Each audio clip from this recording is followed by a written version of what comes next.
வணக்கங்க. இப்போ பார்த்தீங்கன்னா நம்ம வெள்ளைக்களி எப்படி செய்யுதுன்னு பார்க்க போகிறோங்க. இப்போது வீட்டில் வந்து கோதுமை மாவோ கெவுரு மாவோ எதுவும் இல்லாத பட்சத்தில் நம்ம இந்த பச்சரிசிங்க அதை ஒரு குக்கர்லேயோ இல்லை ஒரு பாத்திரத்துலேயோ போட்டு உங்களுக்கு எந்த அளவுக்கு உருண்டை தேவையோ அந்த அளவுக்குங்க போட்டு வேக வச்சுடுங்க. கொஞ்சம் கூட உப்பு சேர்த்திங்க. உப்பு சேர்த்துட்டு இது நல்லா வேக வச்சுக்கணுங்க. இது எதுக்குன்னு பார்த்தீங்கன்னா நம்ம கீரை குழம்பு செஞ்சுட்டு இருப்போம்.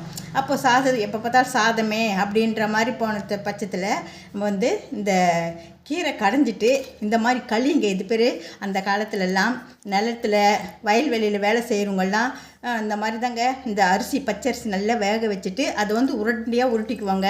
அந்த உருண்டை எப்படின்னா இது மத்துங்க இல்லாகட்டி துடு பண்ணுவாங்க. அதை வச்சு நல்லா இந்த மாதிரி கிண்டிக்கணுங்க.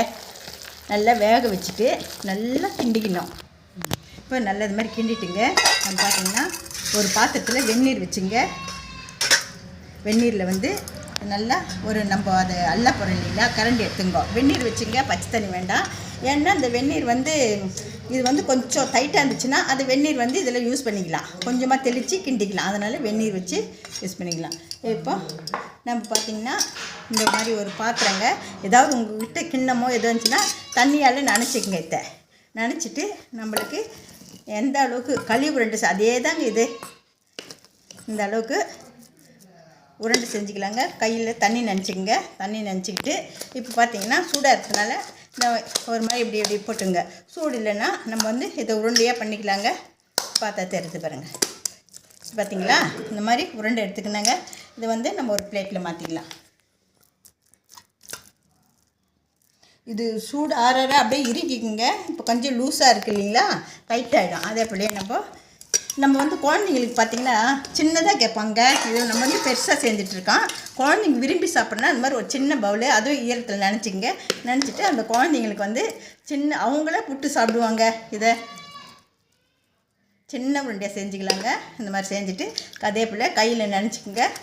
குழந்தைங்களுக்கு இது ரொம்ப விரும்பி சாப்பிடுவாங்க. நான் ஒரு மாதிரி செஞ்சு கொடுத்துருக்கேன். பசங்கள்லாம் நல்லாவே விரும்பி சாப்பிட்டாங்க. இந்த மாதிரி செஞ்சுக்கங்க. இந்த உருண்டை செஞ்சு அதையும் ஒரு தட்டில் சேர்த்திக்கலாம்.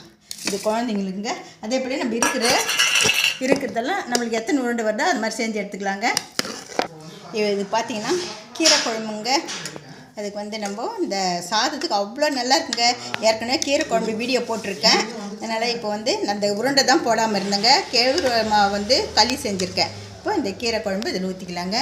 அவ்வளோ அருமையாக இருக்குங்க. சாப்பிட்றதுக்கு டேஸ்ட்டாகவும் இருக்கும். ரொம்ப நல்லா இருக்குங்க. குழந்தைங்களும் அவங்கள புட்டு சாப்பிட்ற மாதிரி நான் பார்த்துங்களா. இந்த மாதிரி இப்போ பார்த்திங்கன்னா நல்லா சுட சுட இருக்கும்போது நம்ம அழகாக இதை புட்டு பாருங்கள் அப்படியே கீரை தொட்டு சாப்பிட்ணுங்க. நம்மளுக்கு எந்த அளவுக்கு டேஸ்ட் இருக்குன்னு நீங்கள் சாப்பிட்டு பார்த்துட்டு சொல்லுங்கள். இந்த மாதிரி உங்கள் வீட்டில் செஞ்சு பாருங்கள். இந்த வீடியோ பிடிச்சிருந்தா லைக் பண்ணுங்கள், ஷேர் பண்ணுங்கள், சப்ஸ்கிரைப் பண்ணுங்கள். நன்றிங்க.